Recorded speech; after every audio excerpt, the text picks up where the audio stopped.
Okay, so 5 shows two special circumstances and how to factor them. So let's say x squared plus 6x plus 9. So if I was going to factor this, I'd make my two parentheses, right?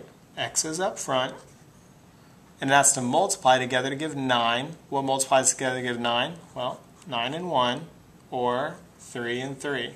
It adds together to give 6. Well, this is 10, wrong, and this is 6, right. So plus 3, plus 3. Sounds easy, but look, they're the same thing. So technically, this is x plus 3 squared.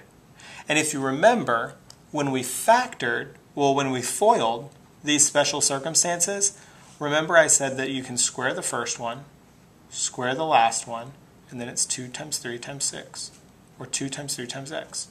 Okay? And this is what's called a special factorization, but it's a perfect square trinomial. A perfect square trinomial. And it's a perfect square trinomial because you're squaring this to become this. Okay? So what you can do instead of going through this process is look and say, is this a square? Yes. Is this a square? Yes. If I take both of the roots of this and multiply them together times 2, do I get this? Well, then I can just say it's this. Let me show you an example. X squared plus 10x plus 25. Is this a perfect square? Yes. Is this a perfect square? Yes. So it could be x plus 5 squared. Well, let's double check. 2 times 5 times x is 10x. Yes, we win. Okay? So that's how you do that one. There's another special case that is the difference of squares. And this is also important to know. So if I have x squared minus 9, okay, remember before I said, let's say x plus 4, x minus 4. If I multiplied these together, it'd be x squared plus 4x minus 4x minus 16 if I foiled it, right? But these go away, so it's just x squared minus 16.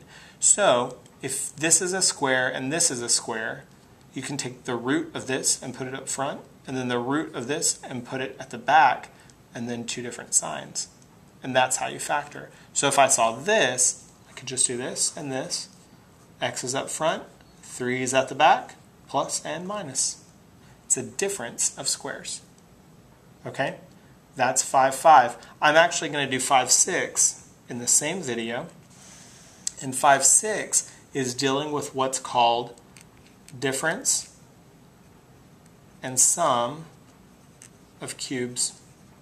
And this is just these are just two formulas that you have to memorize. So you can write them on your bathroom mirror, or put them on the fridge, or write them on your child's forehead, whatever will help you remember them, whatever you will look at most often. So a cubed plus b cubed. If I want to factor this, there's a formula that says it's a plus b. Notice this is the cube root of this one and the cube root of this one times a squared minus ab plus b squared. And if it's a cubed minus b cubed, it equals a minus b. Notice how the signs are the same here and here. A squared plus ab plus b squared. Notice how the signs are the same and then opposite, and then they're always positive. Same, opposite, and then always positive. Same, opposite, always positive. Soap. In mathematics, we love these little things. Foil, soap. We love it. We can't get enough of it. And so let's do an example of that. X cubed plus 27. Okay? So I'm going to first, what is the cube root of this? X. Okay? What's the sign? Same. What's the cube root of 27? It's 3. Okay? And then to create this, I can either look back and follow this, or I just remember it's square the first one, square the last one, and then multiply them together. Okay? Notice this is different from a perfect square trinomial, because in a perfect square trinomial, you would multiply them together and multiply by 2. And then the signs are same, opposite, always positive. Okay? Let's do one more. So, I'm looking for cube roots. So this is going to be,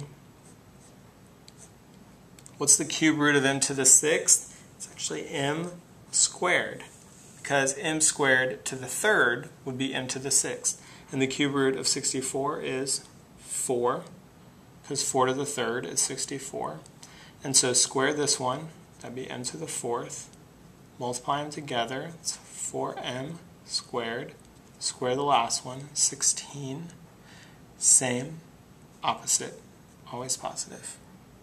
That's it. That's all of 5, 6.